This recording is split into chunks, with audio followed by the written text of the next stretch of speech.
There's a strange kind of power that other people hold over us, not through force, but through reaction. A careless word, a look of disapproval, a betrayal we never saw coming, and suddenly, our inner calm begins to tremble. It's as if our peace lives on a fragile string, pulled this way and that by the moods of the world. You try to stay kind, patient, steady, but then someone cuts you with words, or disrespects your effort, or walks away without reason. And in that moment, something inside you shifts. Your chest tightens, your breath shortens. The mind begins to replay the scene, over and over, as if trying to rewrite what has already happened. This is how the heart becomes a battlefield, not because of others' cruelty, but because we allow their actions to echo too deeply within us. The storm outside becomes a storm within.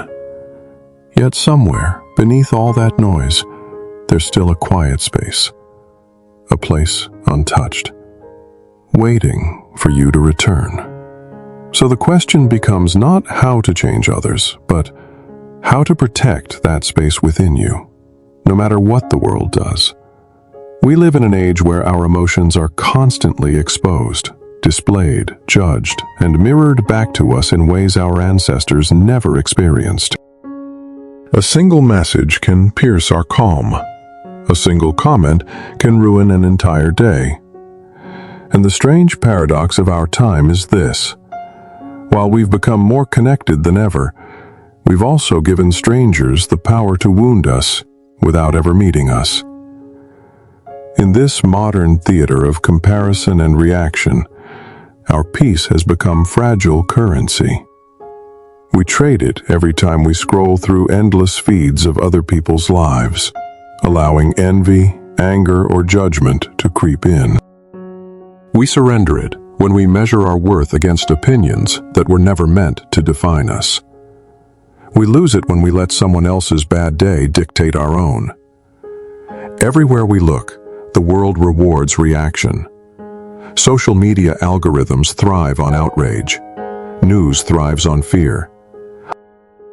Even ordinary conversation thrives on taking sides. And so, without noticing, we begin to internalize this rhythm. Constantly alert, constantly tense, constantly ready to defend. But here's the paradox. The more we try to control what others think of us, the more control we give them over our emotions. We mistake reaction for strength. We mistake silence for weakness. We think peace is something we must protect with armor, when in truth it's something we protect with surrender. The result? A quiet exhaustion that follows us everywhere. The kind that no vacation, no distraction, no affirmation can heal. Because this exhaustion doesn't come from doing too much, but from feeling too much that doesn't belong to us. You see, peace isn't destroyed by noise. It's destroyed by attachment to how others treat us, to how they see us, to what they fail to give.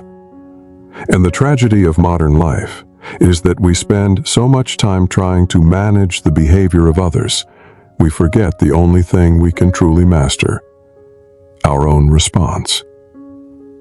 Imagine if, for one day, you could observe the world without taking it personally. Someone cuts you off in traffic, and you breathe instead of bristle. Someone forgets your kindness, and you smile instead of withdraw. Someone mocks your silence, and you choose not to explain yourself. That is not weakness. That is freedom. Because the peace you seek isn't built on the world treating you kindly. It's built on your ability to remain kind, even when it doesn't. And maybe that's the quiet rebellion of our time. Not shouting louder, not fighting harder, but learning how to remain still when everything around you demands reaction. So if peace cannot be given, or taken by others. Where does it truly come from? Peace is not a gift from the world. It is the natural state of a heart that has stopped chasing control.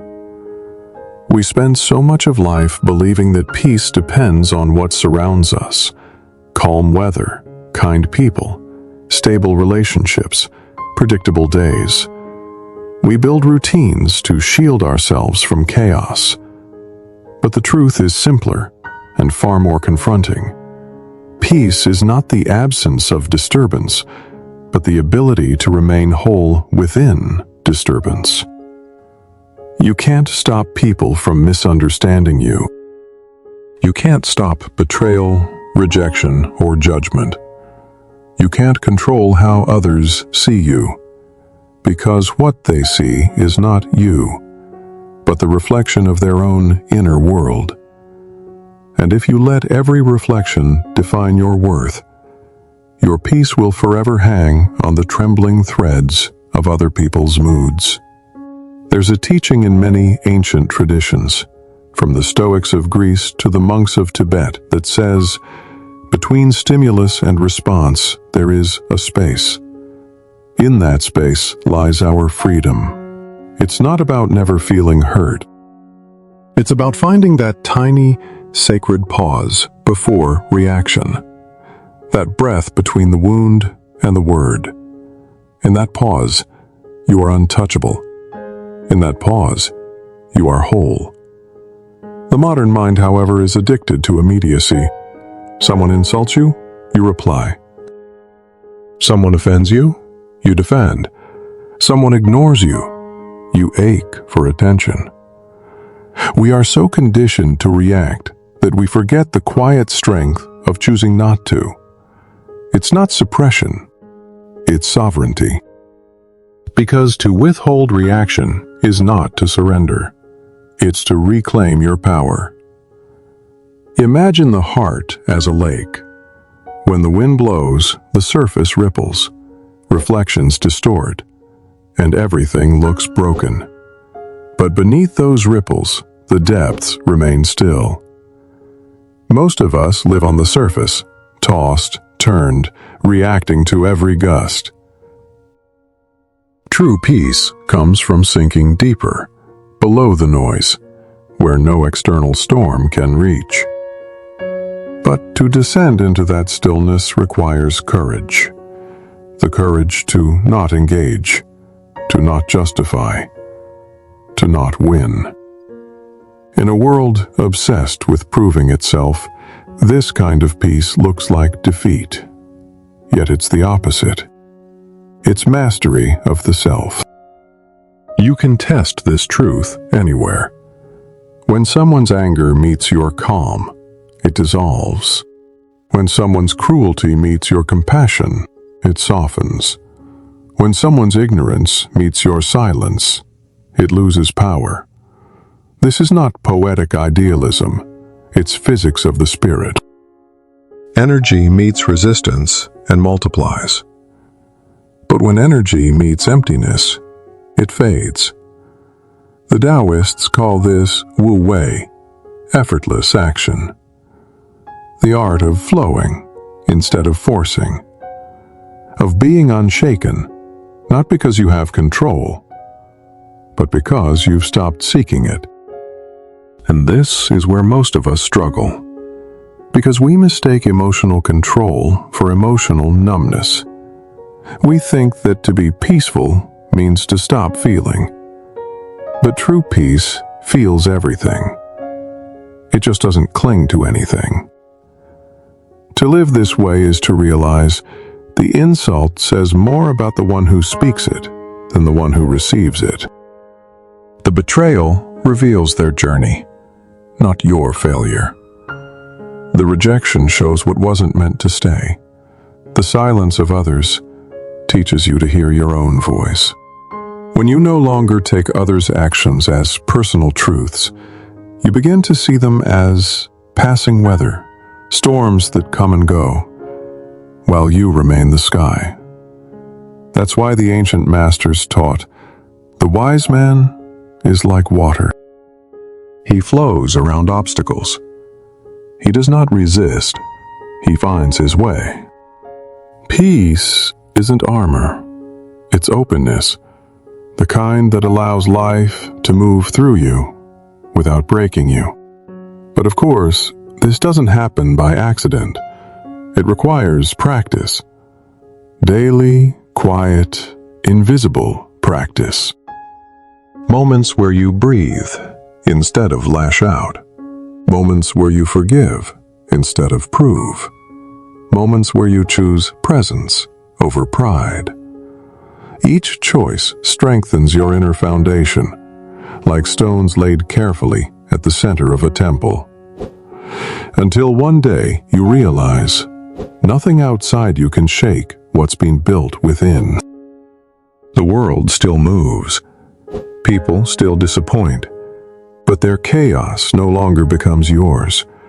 Their storms no longer enter your sky. And you begin to live from that sacred space between stimulus and response. The space where peace lives. Because peace, in the end, is not about who hurt you, who left, or who failed to see your worth.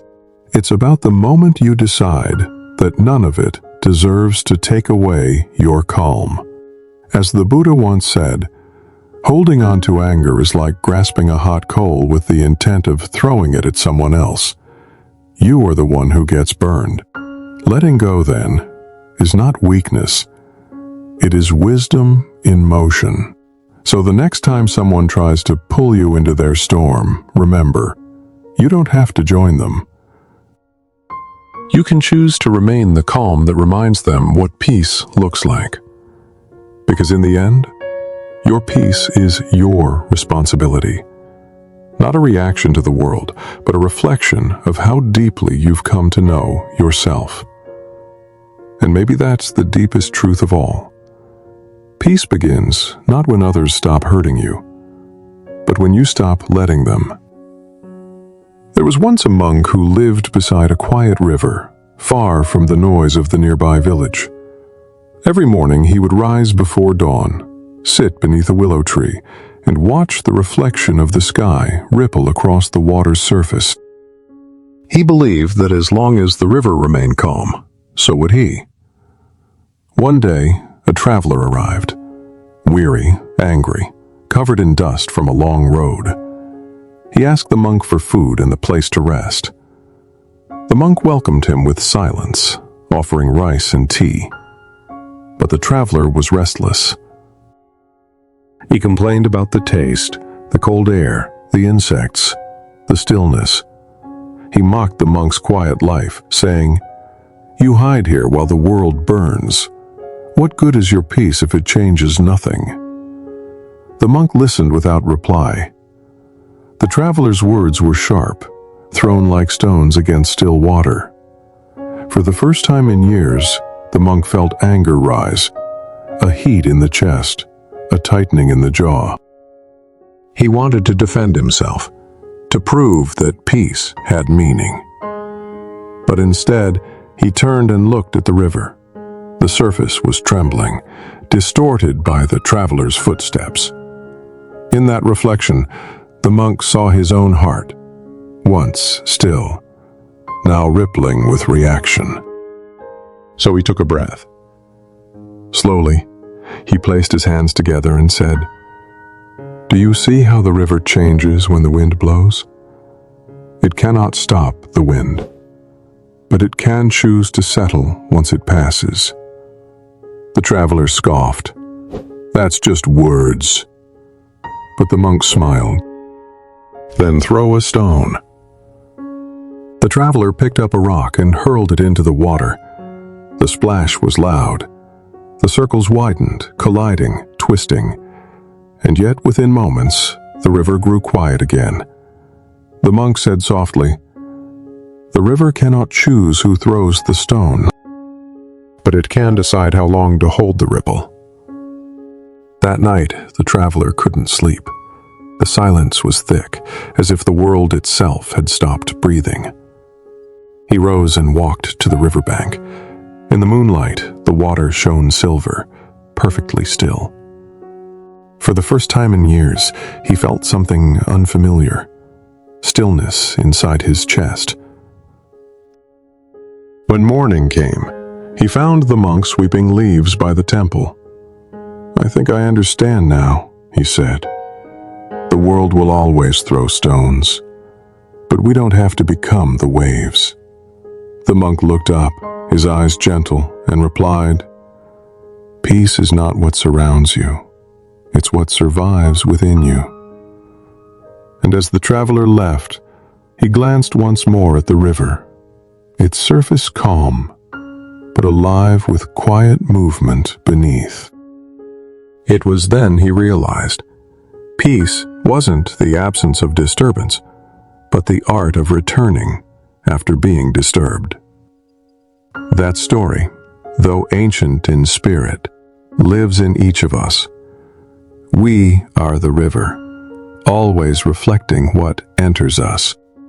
We are the traveler, restless, seeking understanding in a noisy world. And we are the monk, learning over and over again that peace is not found by escaping disturbance, but by meeting it with grace. The world will not stop throwing stones. People will not always be kind. But the question remains, how long will you let their stones ripple your heart? There comes a point in life when you realize peace isn't something you stumble upon. It's something you choose, again and again, even when the world gives you every reason not to. Maybe it's when a friend betrays you. Maybe it's when someone you love forgets your worth. Maybe it's when you've done everything right and are still misunderstood. That's the breaking point for most people. The moment where bitterness seems easier than balance, anger easier than acceptance. But peace is not the absence of pain. It's the quiet courage to stand in the middle of it and say, "I will not let this harden me." There's an old saying, you can't control the waves, but you can learn to surf. Life never promised calm waters. It promised a chance to find stillness even while the storm roars. And when you understand that, something extraordinary happens. You stop needing apologies to heal. You stop needing validation to feel seen. You stop waiting for closure from people who never gave you clarity. Instead, you begin to find beauty in the unreturned message, in the misunderstanding that no longer stings, in the silence that once felt unbearable. Because peace, once truly found, makes you unrecognizable to the version of yourself that used to react. And when someone hurts you, intentionally or not, you begin to see them differently too. Not as villains, but as souls caught in their own storms, speaking from pain they do not yet understand. You realize their behavior is their story. Your response is yours. That's where compassion begins. Not the shallow kind that excuses cruelty, but the kind that refuses to let cruelty steal your softness. It's the kind of compassion that says, I understand where your wound speaks from, but I won't make it my own. And suddenly, life opens up. The people who once triggered you begin to teach you. The rejections that once broke you begin to free you. The losses that once haunted you begin to purify you. Because when you stop letting others dictate your peace, you stop being a mirror for their chaos. You become a light, quiet, steady, unmoved. And in your stillness, others begin to see themselves more clearly. That is the paradox of peace. It spreads not by convincing others, but by embodying it so deeply that the noise of the world cannot reach you anymore. You don't preach calm, you become it. And in becoming it, you discover the greatest freedom a human being can ever know. The freedom to feel everything without losing yourself to anything. So when someone mocks your silence, stay silent. When they twist your kindness, stay kind. When they misunderstand your peace, stay peaceful, because your calm is not weakness. It is the echo of wisdom that says, I no longer hand my inner world to those who haven't learned to hold their own. And maybe that's the hidden victory of all this, that one day, when you look back on every moment that tried to break you, you'll smile and whisper, thank you. Because all along, those moments weren't destroying your peace. They were teaching you how to create it. In the end, peace is not a distant mountain you climb once and claim forever. It's a garden, one you tend to daily, quietly, patiently. Some days, weeds of resentment grow. Some days, storms of judgment pass through. But still, you return to that inner soil. You breathe. You begin again. Because peace is not perfection. It's presence. It's the decision to meet the chaos of the world with softness instead of resistance. To breathe before reacting. To forgive before understanding. To choose peace. Not because others deserve it, but because you do. The next time someone's words sting, pause. The next time the world feels unfair, breathe. The next time you feel your calm slipping away, close your eyes and remember, your heart was never meant to be a battlefield. You are not what others do to you. You are the silence that remains after the echo fades. You are the river that clears itself, again and again, no matter how many stones are thrown. So protect that stillness. Guard it like sacred ground. Let no passing storm steal the depth of your waters.